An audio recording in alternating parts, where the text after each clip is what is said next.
레위기 16장 11절부터 13절까지입니다. 아론은 자기를 위한 속죄제의 수송아지를 들이되 자기와 집안을 위하여 속죄하고 자기를 위한 그 속죄제의 수송아지를 잡고 향로를 가져다가 여호와 앞 제단 위에서 피운 불을 그것에 채우고 또 곱게 간 향기로운 향을 두 손에 채워 가지고 휘장 안에 들어가서 여호와 앞에서 분향하여 향연으로 증거계 위 속죄소를 가리게 할지니 그리하면 그가 죽지 아니할 것이며. 아멘. 기도하겠습니다.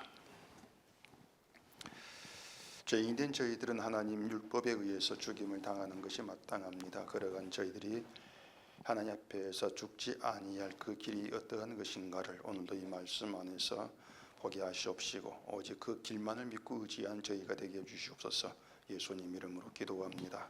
아멘. 지난 시간에는 그 아론이 두 염소를 가지고 한 마리는 속죄제물로 드리고 또 한 마리는 산채로 아사셀을 위하여 광야로 보내라, 이런 그 내용에 대해서 말씀을 드렸는데, 이제 그 일은 아론이 1년에 한 번 7월 10일에 드리라고 되어 있는데 대속죄일에 자기와 자기 집을 위한 속죄를 수행한 절차입니다. 규례인데 오늘 본문도 그 11절로 오면 이제 같은 얘기로 되어 있습니다. 아론은 자기를 위한 속죄제 수송아지를 드리되 자기와 집안을 위하여 속죄하고 자기를 위한 그 속죄제 수송아지를 잡고, 이렇게 말한 대로 이 본문도 이제 대속죄일에 행하는 절차에 대한 그런 내용입니다. 근데 거기에서 자기와 집안을 위해 속죄하고 이렇게 말하는 것은 아론은 물론이고 아론의 그 이제 집안, 모든 그 레위 지파, 모든 집안이 다 속죄를 해야 될 죄인된 집안, 죄인이다, 이거 의미하고 있는 것입니다. 그러니까 어떠한 자도 하나님께 나올 때에 죄 없는 거룩한 그러한 자로 나올 수가 없어. 모두가 다 죄인이야. 이렇게 시작을 하고 있는 것이 대속죄일의 절차다. 그렇게 보시면 됩니다. 오늘 본문을 알기 쉽게 제가 설명을 하자면 이제 성막에 향을 피우기 위해 사용한 도구가 있는데 그걸 향로라 그럽니다. 향로. 그 향로에다가 제단 위에 피운 불을 담으라는 것입니다.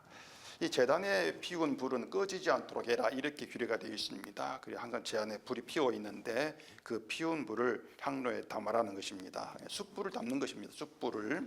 그리고 하나님께 분향할 때에 사용하도록 특별히 만든 향재료가 있는데 그것이 12절에서 말한 곱게 간 향기로운 향, 이렇게 얘기합니다. 그 향은 사람들이 자기 마음대로 만든 것이 아니고 그 제조법이 그 출애굽기 30장에 나와 있습니다. 그래서 오직 하나님께만 분향하는 그런 용도로 사용하게끔 그렇게 되어 있는 것이 향입니다. 그렇게 불에 타고 있는 향로와 두 손에다가 곱게 간 향을 담아서 휘장 안에 들어갑니다. 들어가서 여호와 앞에 분향하라는 것인데, 휘장 아니라 하면 지성소를 얘기하죠. 지성소. 그 지성소에는 언약궤가 있습니다. 언약궤밖에 없는데 그 언약궤는 하나님 임재에 계신다, 그걸 의미하는 것이라겠습니다. 그래서 13절에서 말하는 여호와 앞에서 분향하라, 그 얘기는 언약궤 앞에서 분향해라, 이러한 뜻으로 보시면 되는 겁니다. 분향한다는 것은 향로에 이제 두 손에 담아간 향을 태우는 겁니다. 향로에 불이 붙어 있는데 그 향로에다가 향을 이제 넣어서 태우는 것이죠. 그렇게 해서 연기가 피어나지 않겠습니까? 그것을 향연, 이렇게 말합니다. 향기로운 연기, 향연이라 그래요. 그 향연으로 언약궤의 덮개, 속죄소죠. 속죄소를 가르게 하라. 자, 그런 내용인데 이것이 본문에서 말하고 있는 아론이 대속죄를 해야 될 또 하나의 규례가 된다고 하는 것입니다. 그런데 그 13절에 보시면 중요한 것이 그 향연으로 속죄소를 가르게 하면 아론이 죽지 아니한다, 이렇게 되어 있단 말입니다. 다시 말해서 그 여호와 앞에서 그 속죄소 앞을 가리는 분향하는 일이 잘못되면은 아론이 죽임을 당한다는 거예요. 잘못되면. 그렇게 해서 아론의 두 아들 나답과 아비후도 분향을 잘못해가지고 죽임을 당했지 않습니까? 또 그 앞 2절에 보시면은 아론이 속죄소 앞에 아무 때나 들어오지 않게 해서 죽지 않게 하라, 이런 말도 있는데, 이런 내용들을 보면은 그 여호와 앞, 속죄소죠. 그 속죄소 앞이 참 살벌합니다. 이건 까딱 잘못하면 죽는다. 그렇게 돼 있단 말입니다. 아론 두 아들이 속죄소 앞에 나가서 분향하다가 죽임을 당했고, 또 아무 때나 나가면은 죽는다 하고, 오늘 본문도 향연으로 속죄소를 가리는 일이 잘못되면 죽는다. 툭하면 죽인다. 이게 속죄소 앞이란 얘기입니다. 이 속죄소 앞이 여호와 앞을 의미한다 그랬죠. 그 말은 여호와 앞이라고 하는 게 그만큼 살벌해요. 죽는다. 살벌하단 말입니다. 조금이라도 문제가 있으면은 죽임을 당하는 것이 여호와 앞이다. 일단 그렇게 우리의 생각을 해야 하는 거예요. 근데 우리는 그렇죠. 이 여호와 앞 이렇게 말할 때 뭔가 살벌하다, 막 죽음이 있는 그런 현장, 이렇게 우리는 생각지 않지 않습니까? 살벌의 이런 느낌이 전혀 없다는 얘기예요.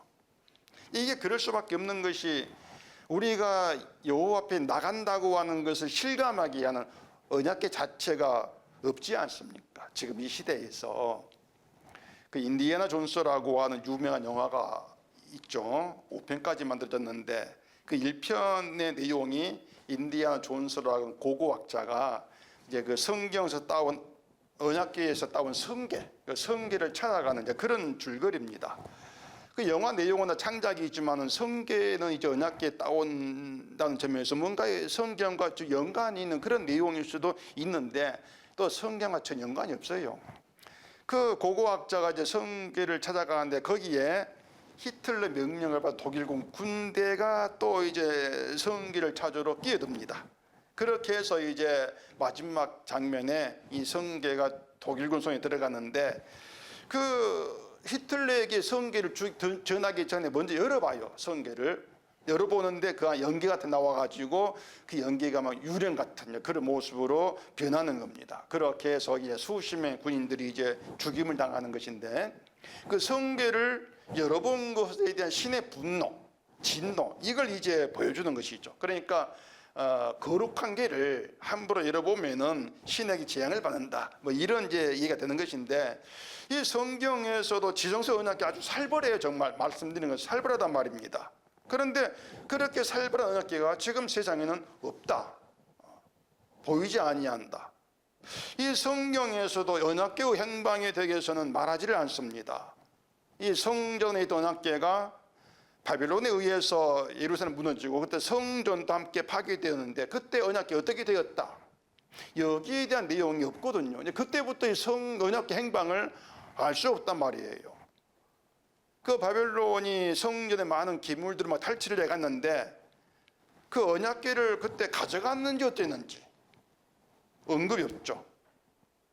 가져갔다 말도 없고, 또 어떤 그 가설로는 바벨론이 성전을 파괴하기 전에 레위 지파 제사장들이 먼저 언약궤를 숨겨버렸다, 이런 말도 있는데 그것도 그냥 이 가설입니다. 확실한 건 아무것도 없어요. 근데 우리는 언약궤가 사라졌다, 세상에 없어, 이렇게 말하는데 성경 안에 들어가면은 언약궤가 사라진 게 아닙니다. 세상에 존재해요. 다만 눈에 보이는 상자가 아니고, 언약을 이루어 오신 예수님이 언약궤죠, 사실은요. 그러니까 예수님이 언약으로 존재한단 말입니다. 그런 점에서 성경에서는 언약궤가 사라졌다고 하는 것이 아니고 언약을 이룬 예수님으로 언약궤가 존재를 한단 말이에요. 그렇다면은 그 언약궤 앞 살벌하다고 했을 때 그 예수님의 존재도 살벌하단 말이에요. 우리는 그걸 좀 일단 생각을 해야 한단 말입니다.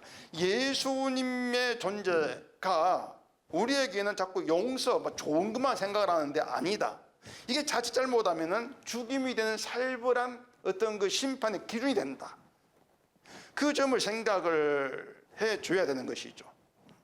만약에 언약궤가 사라지고 없어, 이렇게 생각해 버린다면 자연히 이 언약궤를 중심으로 한 성경 내용은 의미 없게 되어집니다.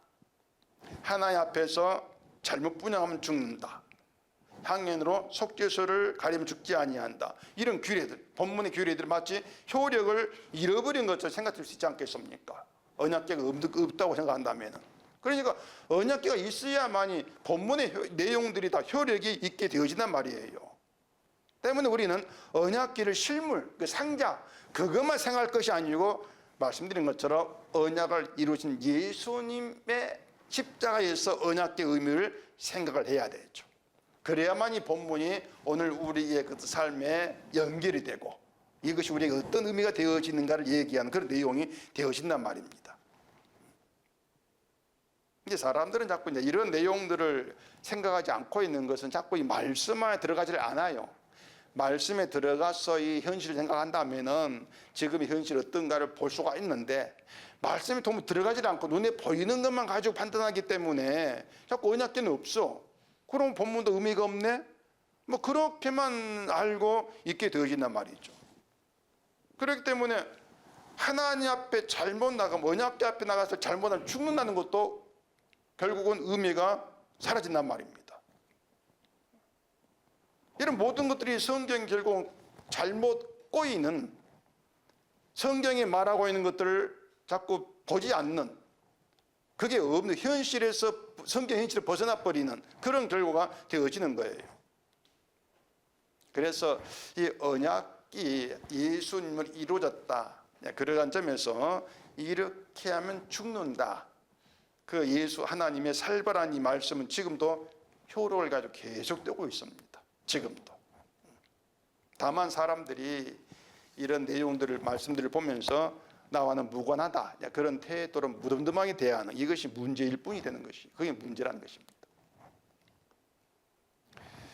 그래서 오늘 본문이 어떠한 현실로 우리에게 지금 주어져 있는지 오늘 이 말씀 안에서 우리가 좀 생각해 보겠습니다. 로마서 8장을 찾아보십시다. 로마서 8장 12절입니다. 그러므로 형제들아 우리가 빚진 자로 돼 육신에게 져서 육신대로 살 것이 아니니라. 너희가 육신대로 살면 반드시 죽을 것이로되 영으로서 몸의 행실을 죽이면 살리니 무릇 하나님의 영으로 인도함을 받는 사람은 곧 하나님의 아들이라. 자, 바울이 뭐라고 합니까? 육신대로 살면 반드시 죽는다 이렇게 말하고 또 영으로 몸의 행실을 죽이면 산다. 죽고 사는 문제가 이 구절에 들어있단 말입니다. 지금 바울이 말한 이 로마서 이야기는 구약 율법이 아니에요. 구약 얘기가 아니고 지금 이 시대의 복음이란 말입니다. 이 복음이 지금 죽고 사는 그런 얘기가 들어있단 말이에요. 율법이 우리를 죽이기도 살리는 것처럼 복음이 우리를 죽이기도 살린다. 그런 내용이지 않습니까? 그렇게 보면 복음도 살벌해요. 우리가 산다, 천국 가 이런 내용만 있는 것이 아니고 죽인다는 것이죠. 살벌한 게 복음이란 말입니다. 죄가 용서되고 뭐 구원받고 영생으로 하나님 나라 들어가는 이런 이야기로만 복음을 우리가 볼 것이 아니고 육신대로 살면 반드시 죽는다 엄격하고 살벌한 그런 이야기가 들어있다. 이게 복음이다. 반드시 그걸 생각을 해줘야 하는 것이죠. 이 로마서는 사람들이 많이 읽는 성경 중에 하나입니다. 이 신앙생활을 바르게 할 수 있는 기독교 교리를 가장 체계적으로 설명한 성경이다. 다 그렇게들 얘기를 해요. 그래서 로마서에 있는 죄와 구원과 뭐 믿음, 은혜, 율법, 영생, 칭의, 성화, 뭐 성도의 삶 이렇게 하나님을 믿는 사람이 반드시 알아야 될 그런 어떤 그 규례, 신학의 어떤 그 교과서처럼 그렇게 보는 것이 로마서란 말이에요. 그래서 목사들도 로마서 설교를 많이 합니다. 교회를 가르치기 위해서 로마서를 많이 하는데 그렇기 때문에 이 육신대로 살면 반드시 죽는다 이런 구절이 로마서에 있다는 것을 모를 수가 없어요. 잘 알지 않겠습니까? 근데 이상한 것은 이렇게 육신대로 살면 죽는다고 하는 살벌한 그런 내용이 있음에도 불구하고 이 사람들이 육신대로 사는 문제 고민이 없습니다. 별 고민이 없어요. 이 바울이 말한 이 육신대로 살면 죽는다 그냥 엄포가 아니거든요. 그냥 과장해서 하는 말도 아니고 하나님 할 일에 대한 정확한 얘기란 말입니다. 바울이 예수를 만났고 또 바울이 구약의 말씀을 새로 깨닫게 되어지면서 하나님은 자기가 알던 이전의 그 하나님이 아니고 육신대로 사는 자를 반드시 죽이는 그런 분이다. 이런 사실을 알고 지금 얘기를 하고 있지 않습니까? 그걸 알고 그럼 우리가 이 성경을 하나님 말씀을 알고 있고 믿고 있고 또 바울이 쓴 모든 편지가 복음을 증거한 확실한 사실이다. 그렇게 우리가 믿는다면은 육신대로 사는 이 문제에 대해서 고민을 하는 것이 당연하단 말입니다. 아니 육신도 사람을 죽인다고 했으니까 육신도 사는 게 뭘까? 좀 그렇게 생각을 하고 고민하는 거, 그게 맞지 않습니까? 그런데 말씀드린 것 이상한 것이 그런 고민들이 없다는 것입니다. 뭐 그러면서 성경을 믿고 신앙하고 있어 이렇게들 다들 나오지 않습니까? 자기들이 성경 믿고 신앙생활을 바르게 제대로 하고 있다, 그런 마음, 그런 생각 가지고 교회를 나오고 예배를 드리고 이런 것들이 육신대로 사는 것에 해당하는 것이다. 아니, 그러면 어쩌려고 한 건지 모르겠어요. 그건 정말 큰 심각한 문제 아닙니까? 사실 생각해 보면은 이 사람이 뭔가 육신대로 살다가 막 죽는 일이 옆에서 발생을 하면은 뭔가 정신이 번쩍 들 수도 있을 겁니다.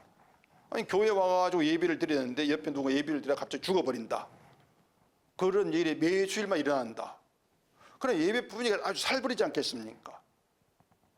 그럼 다음 주일에는 어떻게 하겠습니까? 교회 안 오면 되는 거죠. 그냥 죽을까 봐서. 이 예배가 자칫 잘못하면 목숨을 잃을 수 있는 그런 위험한 의식으로 간주되면서 그 위험으로부터 나를 지키기 위한 방법으로 예배 안 가. 잘못하면 죽는데 왜 가? 안 갈 거야. 이렇게 나올 것이 뻔하단 말입니다. 이게 뭔가 하면은 언약궤가 위험해, 그래 안 나가면 되지, 이런 그 사고를 가질 수 있는 것처럼 뭔가 위험한 예배를 피하면 되지. 이게 인간의 처세술이에요. 그런데 또 바울이 영으로서 몸의 행실을 죽이면 산다, 이런 말 됐단 말입니다. 향연으로 속죄소를 가리면 죽지 않은 것처럼 영으로 몸의 행실을 죽이면 산다, 죽지 아니한다, 이런 말도 있는 거예요. 그래서 일단 우리가 그런 그 내용들을 보면서 하나님에 대해서 우리가 오해하지 않을 것이 하나 있습니다. 뭔가 하면은 이 하나님께서 말씀한 이 규례들이, 복음도 마찬가지고 이 내용들이 이스라엘을, 또 우리를 편하게 신앙생활한 취지로 주어지지 않았다는 것입니다. 우리 편함을 위한 말씀이 없어요. 그런 점에 하나님은 어떤 우리 편함, 우리 만족이 아니라 하나님 자기 만족을 위해 일하신다. 이 성이 그렇습니다. 이 성의 자체가 하나님 만족을 위한 내용이다. 이렇게 보실 문제란 얘기입니다. 우리 신앙생활, 우리의 만족, 우리 기쁨, 우리가 편하게 사는 거, 우리 성공, 우리 잘됨, 이걸 위해 성경이 있는 게 아니에요. 그건 다 지워버리고 오직 하나님의 기쁨과 하나님의 만족을 위한 게 위에 있는 것이 성경이다. 그게 이 성경이 일단 제대로 우리가 지금 생각하는 시선이 되어질 거란 말입니다. 그리고 하나님께서 만족하시는 일이 뭐냐? 그게 속죄소가 있는 하나님 언약궤에 담긴 그 뜻으로 드러나야 된단 말입니다. 그런데 구약을 우리가 아주 중요하게 생각하면서 이 내용에 들어가야 하는 것이에요. 그럴 때 우리는 사람이 자기 만족, 내 기쁨을 위해서 하나님을 찾는다면 이것이 육신대로 사는 것이다. 그렇게 우리는 이제 이해할 수가 있는 것이죠. 이게 이스라엘 이야기로부터 계속되고 있단 말입니다.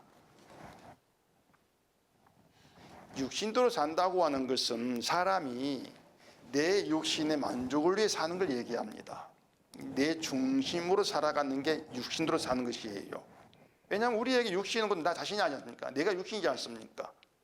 그렇기 때문에 육신대로 산다? 날 위해 사는 거예요. 내 중심으로. 그리고 사람은 모두가 다 자기를 위해 살게 되어 있습니다. 그런 점에서 사람들은 육신대로 살고 있습니다. 모든 사람이 육신대로 살고 있다. 그런 점에 우리는 육신대로 살면 반드시 죽는다, 이 말씀대로 하나님에 의해서 죽어야 될 그런 자로 살고 있을 뿐이란 얘기입니다. 일단 그렇게 우리를 보셔야 돼요. 하나님 말씀에 의해서 죽어야 될 자로 살고 있다. 근데 사람들은 자꾸 어떻게 생각하냐면 나는 안 죽었다는 얘기입니다. 자기를 죽은 자로 안 봐요. 늘 뭔가 신앙생활하고 있는 살아있는 자, 믿음이 있는 자, 이렇게 하는 게 나온다는 얘기입니다. 그 자체가 육신으로 사는 것에 해당한다는 사실을 생각지 않고 있는 것이죠. 이 생각이 뭔가 하면은요, 내가 지금 육신으로 살고 있다면은 바울 말처럼 하나님 죽으셔야지, 날 죽여야지. 나 안 죽었잖아. 근데 나 잘 살고 있잖아. 자꾸 이런 생각에서 육신으로 사는 자기를 잊어버린 거예요. 자기를 그렇게 보지를 아니한단 말입니다. 근데 이것도 말이 안 되는 것이, 나만 죽지 않은 것이 아니고 함께 예배드린 사람도 다 죽질 않습니다. 심지어는 하나님 믿지 않는 사람도 안 죽어요. 믿지 않는다 해가지고 다 지금 잘 살고 있지 않습니까? 그런 현실이 눈에 보이고 또 눈으로 보고 살면서도 왜 그런 생각들을 하는지를 모르겠단 말이에요. 난 안 죽잖아. 그러니 나는 육신 사는 자가 아니잖아. 그런 생각들. 아까 그 로마서 8장에서 우리가 빚진 자로도 이렇게 말하는데, 우리가 누구에게 빚을 졌는가 하면은 예수님에게 빚을 진 것입니다. 예수님에게. 이건 돈을 빚진 게 아니죠. 예수님에게 빚을 졌는데, 이 얘기도 좀 해야 될 필요가 있는 로마서 8장 다시 찾아보십시다. 로마서 8장 3절입니다. 율법이 육신으로 말미암아 연약하여 할 수 없는 그것을 하나님은 하시나니 곧 죄로 말미암아 자기 아들을 죄 있는 육신의 모양으로 보내어 육신의 죄를 정하사 육신을 따르지 않고 그 영을 따라 행하는 우리에게 율법의 요구가 이루어지게 하려 하심이니라. 자, 바울의 이 로마서는 참 어려워요. 볼 때마다 이 무슨 말인지 참 어려운데, 무슨 말인가 하면은 하나님이 율법 주신 이유는 하나님 믿는 사람들이 법을 잘 지켜가지고 복을 받을 자격이 있는 그런 의로운 자로 하나님께 나오라, 이러한 뜻이 아니고, 율법으로 죄를 드러내고 죄를 알게 해서 죄 있는 자로 하나님께 나와서 용서를 구하게 하는 겁니다. 그런 취지로 주어지는 율법이란 말이에요. 그런데 사람들이 율법을 받았으면서도 자기 죄를 보는 것이 아니라 율법 지켜가지고 의로운 자가 되어서 복을 받겠다, 이런 뜻으로 율법을 생각한단 말입니다. 이게 이스라엘이었죠. 그렇게 율법을 지키고 실천하겠다, 이런 자로 하나님께 나오는 거예요. 만약에 율법을 통해서 내가 죄가 있어, 그렇게 자기를 보게 되어지면은 내가 하나님 믿는다, 이것 자체가 무의미하게 된단 말입니다. 왜냐하면 죽은 자인데 내가 믿는다는 것이 아무 의미가 없는 거예요. 그렇기 때문에 자기 육신을 위해서 하나님을 찾는 사람이 율법 받았다 할지라도 자기를 죄 있는 자 보지를 않습니다. 율법을 통해서 죄를 보고 자기를 죽은 자로 이렇게 보지를 아니한단 말입니다. 이것을 두고 뭐라 하냐면은 율법이 육신 말미암아 연약하여 할 수 없는 그것, 이렇게 말하는 거예요. 그러니까 율법은 사람을 죄로 인해 죽은 자를 보게 하는데, 근데 사람들은 율법을 가지고 자기 그렇게 안 본다는 얘기입니다. 그래 율법이 그걸 율법 할 수 없는 그것, 이렇게 말한단 말이에요. 근데 그 일을 하나님이 하신다는 얘기입니다. 어떻게 하시는가 하면은 자기 아들을 죄 있는 육신의 모양으로 보내셔가지고 그 육신에다가 죄를 정하신 거예요. 그 육신, 우리의 죄를 예수님에게 다 짊어지게 하신단 말입니다. 그게 뭔가 하면은 육신을 가지고 육신으로 산 우리의 모든 일이 다 죄가 된단 말이에요. 쉽게 말하면 예수님이 육신으로 오셔가지고 육신으로 십자가 죽었지 않습니까? 우리 죄를 다 지시고. 그러면은 육신을 가진 우리가 그 육신으로 의를 행한다? 이게 없단 말입니다. 죄밖에 없다는 얘기예요. 그래 예수님 죽임을 당했다는 얘기죠. 그렇게 예수님이 육신으로 죄를 짊어지고 십자가 죽으신 것이 율법의 요구를 주께서 이루신 거예요. 인간 죽이시는 거, 율법, 그걸 좀 이루시단 말입니다. 간단하게 말하면 예수님이 육신으로 오셔서 십자가 죽으신 것은 우리가 육신으로 살고 육신으로 행하는 모든 일에 의로운 건 없고 죄가 전부 다 이걸 보여주는 것입니다. 그게 율법이 요구였단 말이에요. 그래서 우리가 십자가를 예수를 믿는 우리가 하나님께 나갈 때는 내 신앙생활이 없어요. 그건 다 사라져야 되고 용서를 받아야 될 죄인 오직 그게 전부란 말입니다. 그게 하나님께 나가는 성도의 어떤 그 태도, 자기를 보는 태도죠. 그걸 가지고 육신을 따르지 않고 영을 따라 행한다 이렇게 말하는 거예요.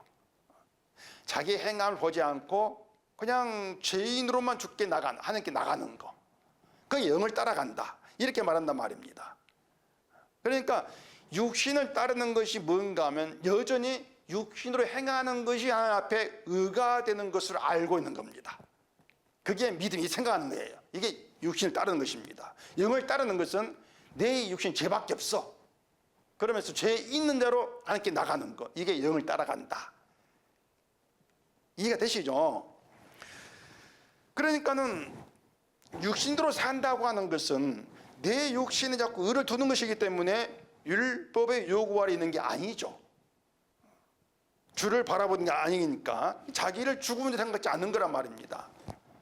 아까 그 로마서 8장 4절에 보시면은 영을 따라 행하는 우리에게 율법의 요구가 이루어지게 한다 이렇게 말하는데, 율법의 요구는 우리 정죄하는 겁니다. 죽은 자로 정죄하는 것인데 이게 죄를 정하고 죄를 따라 심판해 버리는 것, 이게 율법의 요구란 말이에요. 그런데 영을 따라 행하는 사람이 누구냐면은 말씀드린 것처럼 육신의 모든 것이 죄라고 하는 것을 예수님 십자가 죽으시면서 알게 된 사람들이에요. 영을 따르는 사람들이. 그래서 육신으로 사는 자신을 죄 있는 자 그렇게 바라보는 것이고, 그런 자기가 이제 복을 구하는 것이 복이 아니라 용서를 구하는 그런 자로 하나님께 나온단 말입니다. 이걸 두고 율법 요구가 이루어졌다 이렇게 말하는 거예요. 자기를 죽은 자 보니까 이걸 예수 안에 있는 이렇게 얘기하는 것이죠. 율법의 요구가 이미 이루어졌으니까 다시는 정죄가 없죠. 그게 예수 안에 있는 성도란 말입니다. 그래 바울이 말하기를 예수 안에 있는 자에게 정죄가 없다. 왜? 율법 요구가 이루어졌으니까. 그 얘기 되는 거예요. 이게 우리가 예수님 진 빚이란 말입니다. 중요한 것은 이 빚을 갚을 능력이 우리에게 없어요. 그러니까 예수 앞에서 우리는 그냥 빚진 자입니다. 그냥 처음부터 빚진 자이기 때문에 빚진 자로만 죽게 나오라는 것입니다. 그 말은 다른 거 필요 없다는 얘기예요. 뭔가 신앙생활 해가지고 뭔가를 뭐 은혜를 갚겠다, 그게 필요 없다는 얘기입니다. 그냥 빚진 자, 죄 있는 자, 예수의 피로 그 죄가 용서받은 그 피에 빚을 진 그런 자로만 나와. 그게 지금 이 성경 이야기거든요. 뭐 내가 주를 위해 살겠다느니 뭐 주께 영광 돌리겠다니 그 땅을 잊어버리고, 그리고 피를 잊어버리고 죄 있는 자로만 나와서 육신으로 오신 예수님이 우리를 대신 지고 죽으신 십자가 앞에서 용서를 받아야 될 자, 그런 자로 주의 피를 바라보라, 주의 공로만 높이란 얘기입니다. 그게 성도란 얘기예요. 그렇게 해서 주의 피가, 주의 용서가 나를 살게 합니다. 이런 고백이 있는 새로운 사람이 되게 하겠다. 그렇게 우리를 불러내는 것이 하나님의 부르심이다. 그 얘기가 이 성경에 있단 말입니다. 바로 그것이 하나님께 만족이 되고 기쁨이 된다는 얘기입니다. 죄인 나와가지고 주의 공로만 높이는 이것, 주의 피를 바라보는 것, 믿고 의지하는 것, 이것이 하나님께 만족이 된다, 기쁨이 된다.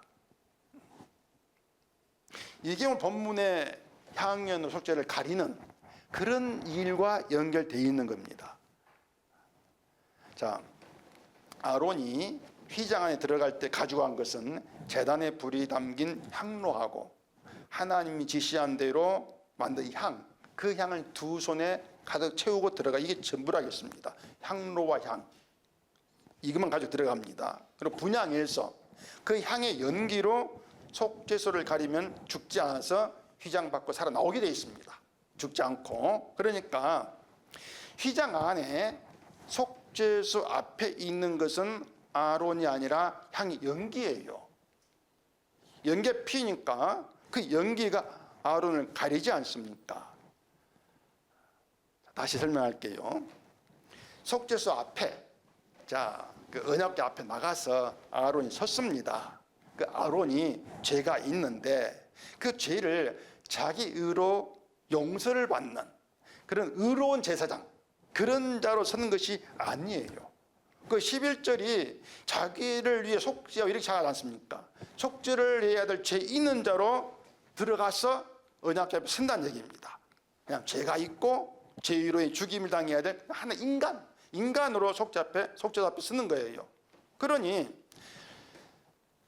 규례대로 하면은, 율법대로 하면은 하나님 앞에서 아론 죽어야 됩니다. 그냥 죄이니까 죽임을 당해야 돼요. 그런데 속죄소와 아론 사이를 가리는 게 있습니다. 그게 뭐라고 합니까? 향의 연기, 향연이 가린다는 얘기예요. 자, 그러면 하나님께서 보시는 거, 하나님 받으시는 거, 이게 뭐겠습니까? 아론의 향연이다. 향연을 받으신다. 그 얘기란 말입니다. 아론 안 받아요. 향연을 받으시고 대신 아론을 죽이지 아니한다는 얘기입니다. 향연을 받으시고 이것이 향연으로 속죄소를 가리기 하면 죽지 아니한다. 이런 말씀이 되는 것이에요. 아론의 죄가 향연으로 가리게 되어진다. 이런 얘기겠죠. 그 향연이 제물의 피, 그 제단의 불로 태워지는 향연기란 걸 생각하면은 하나님께서 만족하시는 향기가 되는 제물이 희생하여 죽는 그 흘린 피, 이게 하나님께 만족이 되고 기쁨이 되고 그 피로 인해서, 그 향기로 인해서 아론이 산다. 죄 있는 자 아론이 산다. 즉 이게 본문의 얘기란 말입니다. 그런데 향인이 사라져버리고 그 없고 하나님 앞에서 자기 선함으로, 자기의 대단한 믿음으로 하나님 기쁘게 하겠습니다, 이렇게 나온다면 그게 뭐겠습니까? 제물의 피로 자기 백성의 죄를 덮고 용서하시는 하나님의 공의와 자비하심을 무시하는 그런 게 되죠. 속죄소 내 사이에 내 권을 집어넣겠다. 그럼 어떻게 한다고? 죽이신다. 그게 왜냐면 하나님은 인간의 의를 안 받으니까, 필요가 없으니까. 그래요? 그럼 너는 죄밖에 없네? 죽인다. 이게 성경이에요. 그러니까 아론으로 하여금 죽음을 면하게 향인이라고 하는 것은 신약 성경에 와서는 예수님이 십자가에 피 흘려 죽으심으로 이루신 그 십자가 되는 것이죠. 예수님의 피가 하나님 만족하시는 향연이 되는 것이고, 우리가 죄 있는 자로 나와서 예수의 피가 용서가 되었음을 믿고 감사하는 것이 속죄소를 향연으로 가리는 아론의 같은 말입니다. 그게 본문 내용이에요. 그런데 말씀드린 것처럼 내가 신앙생활을 좀 잘해가지고 하나님께 선한 자로 서겠다, 이렇게 나온다면 이걸 두고 바울이 말한 것처럼 육신을 따라서 육신도 사는 것이고 그에 대해 반드시 죽는다. 왜? 죄를 물을 거니까. 향연이 없어요. 죄를 가리는 없단 말입니다. 하나님은 율법을 가지고 인간 죄를 심판하시는 것이죠. 그럼 죽는 것밖에 없는 거예요. 그래서 반드시 죽인다, 이렇게 나온단 말입니다. 인간의 어떤 행위도 의가 안 돼. 그냥 죽는 것밖에 없어, 이런 얘기죠. 결국은 정죄받는 게 전부예요. 향연이 없다면 죄로 인한 죽음, 심판밖에 없다는 얘기입니다. 그래서 오늘 내가 안 죽었는데요, 그래 생각하면 안 될 문제입니다. 오늘 안 죽었다 얘가 죽음이 없어, 하나님이 나 살려주네, 내가 죄가 없는 거야, 내가 믿음 좋은 거야, 그렇게 보시면 문제가 아니란 얘기예요. 육신은 결국 죽습니다. 결국 죽잖아요. 그날 오늘 될지 내일지 모르겠지만 언제 죽날지 죽어요. 이게 우리 육신이란 말입니다. 그렇기 때문에 오늘 내가 살아있다 해가지고 마치 내가 좀 살아있을 자격이 있어가지고 살려준 것처럼 그리 생각하시면 안 된다는 얘기입니다. 그냥 죽을 자일 뿐이에요. 그러니까 내 육신이 죽어, 이게 문제가 아니고 예수님의 용서받기 위해서 내 의를 자랑하며 살다가 죽는 거, 이게 심각한 문제란 말입니다. 왜냐? 그게 영원한 죽음이니까, 예수밖에 있다 죽는 거니까, 영원한 심판이니까 이게 문제죠. 영원한 죽음, 지옥으로 들어가는 것인데, 근데 사람들이 그 죽음을 대수롭지 않게 생각하더라 그 말입니다. 가볍게 생각을 해요. 마치 자기가 예수를 지금 믿고 있다는 이것만 생각하면서 영원한 죽음, 지옥과 상관이 없는 것처럼 생각을 하고 있단 말이에요. 말씀대로라면은 실제로는 육신으로 살고 있습니다. 육신을 따라서. 육신도 살고 있는데 그러한 자기를 자기가 보지를 못하고 있는 거죠. 내가 육신으로 산다. 그런 자기를 못 보는 거예요. 그게 이제 이 사람들이 심각한 현실이라고 그렇게 이제 보게 되는 거죠. 교회가 그 시행령으로 강조한 주일 성수, 이게 뭐입니까? 주일을 지키지 않으면, 다시 말해서 주일에 교회에 와서 예배 드리는 이걸 지키지 않으면 하나님께 죄를 짓는 것이고 그 죄로 징벌을 받는다, 이러한 얘기인데, 그런 식의 신앙이 육신대로 사는 것에 해당할 모른단 말입니다.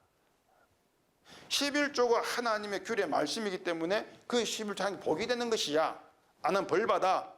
이런 것들이 육신대로 사는 것이다, 이걸 몰라요. 그렇게 할 때 반드시 죽인다, 죽임을 당한다, 이 사실을 사람들 전혀 아예 거부를 하죠. 성경대로라면 우리 예배는 하나님을 기쁘게 하는 향연이 못 됩니다. 어떤 수단 방법을 다 동원해가지고 거룩하게 정말 장엄하게 예배를 드린다 할지라도 향연이 못 돼요. 기쁨이 안 되는 얘기예요. 우리 예배가 어떤 신앙에도 하나님 앞에 있는 나의 죄를 가리지를 못합니다. 그건 분명한 사실 아닙니까? 우리 예배를 보시고 우리 행위를 보시고 우리 신앙을 보시고 죄를 용서하는 이런 일은 하나님께는 없다는 것이에요. 거듭 말하지만 하나님께서 받으시고 하나님께 만족이도 기뻐하시는 향연, 향기로운 향에 연기가 되는 것은 예수님이 자기 피로 드린 제사밖에 없습니다. 그것만 하나님께 향기가 돼요. 십자가 피 흘림. 그 외에는 우리는 생각을 하지를 말아야 하는 것입니다. 그러니까 하나님이 기쁘한 제사는 예수님이 이미 드렸고 더 이상 반복되지가 않죠. 제사는 완성이 됐어요. 우리가 반복할 제사가 없단 말입니다. 우리가 예배를 드리든 무엇을 하든 우리가 한 일이 향연이 되는 일은 없다는 거죠. 그럼 우리는 뭐냐? 죄인은 우리는 뭡니까? 두 손에 향을 채워가지고 휘장에 들어가서 분향하면서 그 향연으로 속죄소를 가려 죽지 않은 아론이 휘장 밖으로 나와서 할 일이 뭐겠습니까? 살아나온 아론이 할 일. 그 향연이 하나님 나의 죄를 가려서 내가 살았다, 이걸 증거하는 거죠. 이게 제사장 일이에요. 그런 점에서 성도가 제사장이라고 하지 않습니까? 제사장이다. 그게 뭡니까? 예수의 피가 죄를 가린 덕분에 죽을 자가 죽지 않고 사는 제사장, 그 역할을 우리가 하는 겁니다. 그런 점에 성도를 제사장이라고 하는 거예요. 그러니 성도가 할 일은 뻔하죠. 분명하죠. 죄 가운데 있는 자를 살게 위한 예수님이 나의 생명이시고 나를 살게 했다는 기억하고 감사하고 찬양하는 것, 이게 제사장 내 성도의 할 일입니다. 그러라고 부름받은 거예요. 이러한 성도는 오늘도 나는 예수님의 용서 덕분에 산다, 이렇게 고백하게 되는 것이지, 어떻게 신앙생활 잘해가지고 하나님 기쁘게 할까, 이걸 생각할 수 있겠습니까? 그런 점들 잊어버려야 돼요. 어떻게 사는 게 믿음인가, 어떻게 사는 게 하나님 기쁘게 하는 것인가, 이런 점들을 잊어버려야 합니다. 하나님의 사랑은 우리가 하나님을 기쁘게 해가지고 받는 것이 아니고 십자가로부터 나옵니다. 그 사랑이라고 하는 것이. 그래서 성도는 십자가로부터 나온 사랑을 받은 자입니다. 그 사랑으로 구원받았기 때문에 십자가만 자랑해요.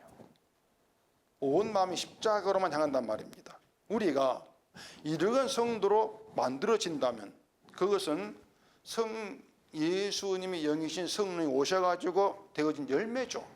성령으로 한 열매. 그렇기 때문에 열매된 성도는 내가 아니라 잊어버리는 것이 맞는 것이고 그냥 예수님의 일만 기억하고 자랑하는 겁니다. 이런 얘기는 분명하고도 확실한 성경의 내용들이죠. 구약 때부터 계속 흘러가는, 연결되어지고 있는. 요한계시록 8장을 찾아보십시다. 요한계시록 8장 1절입니다. 일곱째 인을 떼실 때에 하늘이 반 시간쯤 고요하더니 내가 보매 하나님 앞에 일곱 천사가 서 있어 일곱 나팔을 받았더라. 또 다른 천사가 와서 제단 곁에 서서 금 향료를 가지고 많은 향을 받았으니 이는 모든 성도의 기도 합하여 보좌 앞 금 제단에 드리고자 함이라. 향연이 성도의 기도와 함께 천사의 손으로부터 하나님 앞으로 올라가는지라. 천사가 향료를 가지고 제단에 불을 담아다가 땅에 쏟음에 우리와 음성과 번개와 지진이 나더라. 일곱 나팔을 가진 일곱 천사가 나팔 불기를 준비하더라. 여기 보면 그 천사가 금 향료를 가지고 많은 향을 받죠. 그리고 향연이 성도의 기도와 함께 천사의 손으로부터 하나님께로 올라갑니다. 본문에 아론이 향료를 가지고 분향하는 것과 거의 비슷한 그런 내용이지 않습니까? 아론 대신에 천사가 등장한다. 이것만 달라요. 이 내용에 보시면 이 성도를 아주 대단한 존재로 보게 하는 것이 있는데, 향연이 성도의 기도와 함께 천사의 손으로부터 하나님께로 올라간다. 이 내용이에요. 이걸 두고 사람들은 마치 그 하나님이 성도의 기도를 받으시고 응답하신 것처럼 이렇게들 생각을 하는데, 하나님이 우리의 기도를 받으신다는 것이 아니고 여기에 중요한 사실 하나 있지 않습니까? 향연이 성도의 기도와 함께 올라가요. 향연이 성도의 기도가 올라가는 게 아니고 향연이 함께 올라간다. 무슨 말인가 하면은 하나님은 우리 기도를 안 받는다 그 뜻입니다. 우리의 기도를 안 받아요. 향연이 함께하는 게 성도의 기도인데, 그 향연은 하나님께 향기로운 제사가 되는 예수님의 희생의 피라겠습니다. 그 향연이라고 했죠. 그 향연이 성도의 기도와 함께한다. 그 얘기는 성도의 기도라고 하는 것은 세상의 뜻을 두고 하는 우리의 기도와 다르다 그 뜻입니다. 세상 기도가 아닌 거예요. 그러니까 내가 원한 걸 이루고자 하는 그런 기도가 아니고 죄인된 자를 주의 피로 용서하시고 주의 것으로 삼으신 하나님 뜻 안에서 주가 하신 일만 높이는 것, 주가 하신 일로 감사하는 자로 살기를 소원하는 그런 기도, 이게 주원하는 기도죠. 그러니까 내 뜻이 없는 내 기도예요. 내 뜻이 없는 거, 하나님의 소원만 들어있는 기도란 말합니다. 이걸 성도의 기도예요. 주의 피 함께한 기도, 그게 향연이 함께한 성도의 기도죠. 그러니까 이러한 기도가 있는 자를 성도라고 하는 것이고, 이러한 성도만 하나님께서 받으신다는 얘기입니다. 그런데 그 일을 천사가 하죠. 천사가 한다는 것은 이 모든 일들이 사람이 할 수 있는 일이 아니란 얘기예요. 내가 향로 가지고 들어가가지고 향연을 갖다 바치고 그 내 기도가 하나님께 상달되어서 응답받고, 그렇게 인간이 하는 일이 아무도 없어요. 그냥 천사가 하는 일이에요. 이게 모든 일 인간이 자꾸 빠진다는 얘기입니다. 우리가 할 일이 아무것도 없죠. 근데 거기에 천사 향로를 가지고 제단에 불을 담아다가 땅에 쏟습니다. 땅에 쏟을 때에 그 땅에 우레와 음성과 번개와 지진이 나더라 이렇게 말하는데, 이 성경에서요 하나님이 나타나실 때에 땅에 있는 게 뭐냐, 우레고 음성, 번개, 지진입니다. 이 네 가지는 하나님께서 나타나신다. 이스라엘 백성 나타나실 때 이렇게 나타났죠. 그걸 의미하는 거예요. 이게 무슨 뜻이냐면요, 지금의 이 세상이 하나님께서 나타나셨고 하나님이 계시는 세상 그 뜻입니다. 그러니까 하나님의 심판이 있는 현실이 세상입니다. 심판이 있어요. 하나님 없는 것 살아가면 안 된다는 얘기입니다. 우리는 눈에 보이는 건 보기 때문에 세상에 하나님 안 보이네? 그렇게들 생각을 하고 있는 거예요. 근데 다름 아닙니다. 천사가 향료를 쏟았고, 그러면서 하나님의 임재를 상징하는 우리의 번개, 음성, 지진, 이것이 있더란 얘기입니다. 우리는 그렇게 이 세상을 바라봐야 돼요. 하나님 심판 세상이다. 그런데 심판의 기준이 인간의 행위가 아니란 얘기입니다. 심판의 기준이 우리가 신앙생활을 잘못해가지고 구원받지 못하고 심판받는 그게 아니란 얘기예요. 심판의 기준은 향로를 땅에 쏟아붓지 않습니까? 향로에 담아 쏟은 제단의 불이 심판의 기준이란 말입니다. 땅에 쏟았으니까 예수님이 죄 있는 자로 죽임을 당하신 그 일이 제단의 불인데 쉽게 말하면 십자가예요. 그러니까 이 십자가가 심판의 기준이라는 얘기입니다. 심판의 기준이다. 근데 십자가에는 용서만 있는 것이 아니고 심판도 같이 있다는 얘기입니다. 그러니까 이 십자가는 모든 인간이 심판을 받아야 돼. 이걸 선포하죠. 그렇게 심판을 받아야 될 자가 예수의 표로 용서를 받고 구원을 받는다. 이게 십자가라고 했을 때에 그 십자가에서 벗어나는 것이 뭐냐? 육신으로 사는 것이다. 그게 뭐라겠습니까? 자기 육신으로 뭔가 해보겠다는 것. 내 육신을 공로 높이는 것. 이게 육신으로 사는 것이다. 이게 심판을 받는 거예요. 심판의 기준 십자가니까.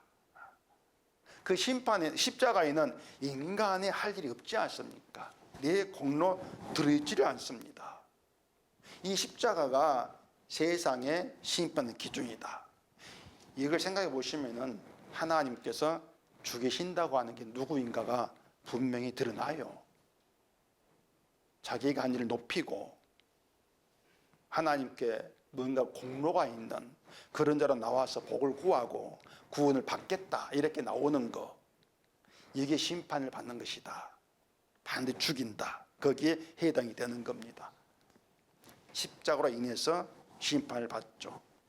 이게 바울이 말한 것처럼 육신대로 사는 반드시 죽인다. 그런 말이 의미가 되는 거예요. 그래서 우리가 십자가의 길을 간다 이렇게 말하는 십자가의 길이 뭔가 하면은 뭐 우리가 예수를 위해서 막 고난받고 뭐 순교당하고 그런 어떤 힘든 그런 고통을 당하고 이걸 말하는 것이 아니고 나를 잊어버린 자로 가는 게 십자가의 길입니다. 나를 잊어버린 자로 가는 것, 자기를 부인한 자로 가는 거예요. 주만 주의 공로만 높이면서 내가 행한 일 이건 없어. 다 잊어버리시고 예수님의 행한 일만 간증하고 그 일만 두 손에 가득 품고 살아가는 것. 그렇게 주만 자랑하게 되어지는 것. 이게 십자가의 길입니다. 그 아까 계시록에 일곱째 인을 떼실 때에 하늘이 반시간 고요하더라 이렇게 말하는데 그 일곱째 인을 떼실 때 나오는 게 향연이거든요. 예수의 피의 희생. 그러니까 그 예수님의 피가 있는 천국이거든요. 하늘이란 말, 그게 하늘이에요. 그 하늘 고요하다. 그러니까 예수의 피가 있는 그 세계에는 인간이 자기 말할 게 아무것도 없어요.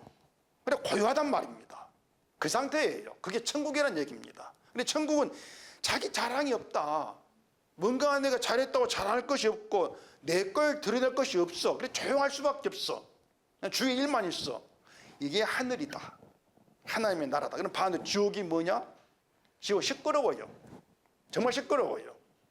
자기 자랑으로, 자기 육신의 일로 누가 잘했니, 누가 잘못했니 시끄러워서 이걸 지옥이라 그럽니다. 그게 죽은 자의 세계란 말이에요. 그래서 예수한 십자가 세계는 고요하다.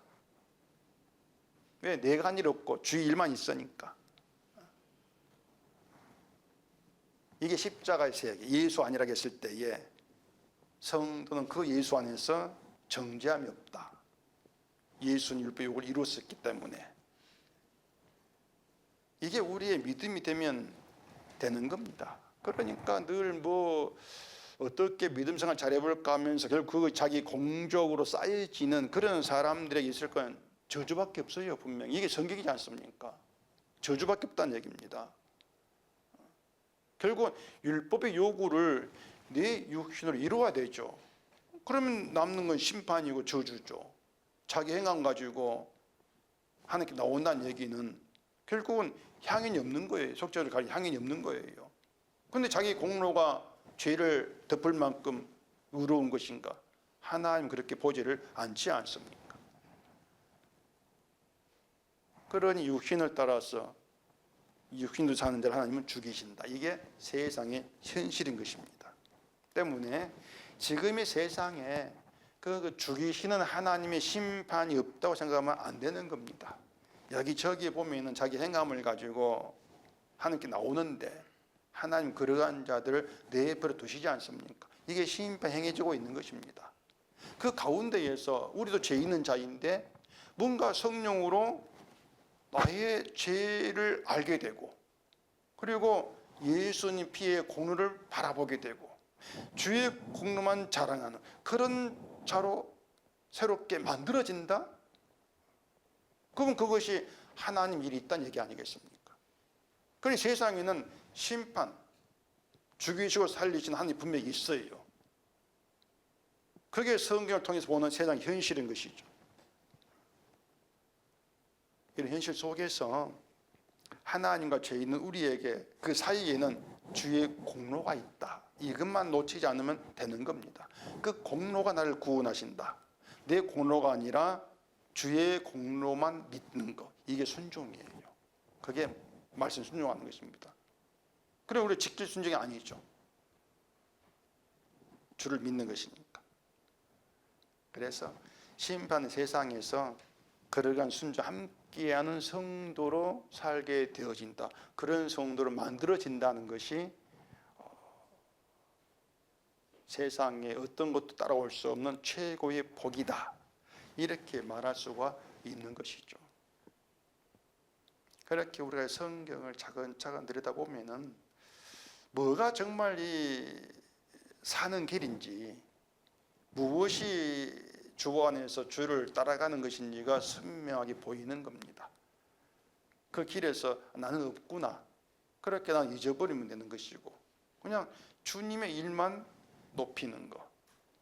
거기에서 성도됨을 찾으면 되는 거예요. 그게 순종이라고 했으니까 그 순종이 있는 그런 성도로 살아갈 수 있기를 바랍니다. 기도하겠습니다. 우리 아버지 하나님, 우리 눈으로 세상을 아무리 봐도 하나님의 일하심을 알 수가 없습니다. 말씀이 들어와서 말씀 안에 세상을 바라볼 때에 하나님의 심판, 죽이고 살리는 그 일을 분명히 볼 수가 있습니다. 하나님의 일하심을 말씀을 통해 보게 하시고 오직 우리가 할 일은 우리를 주 안에 부르신 그 뜻대로 주의 공로만 높이고 자랑하는 것임을 알게 하시고 그러한 순종이 있는 그런 자로 살게 해주시옵소서. 예수님 이름으로 기도합니다. 아멘.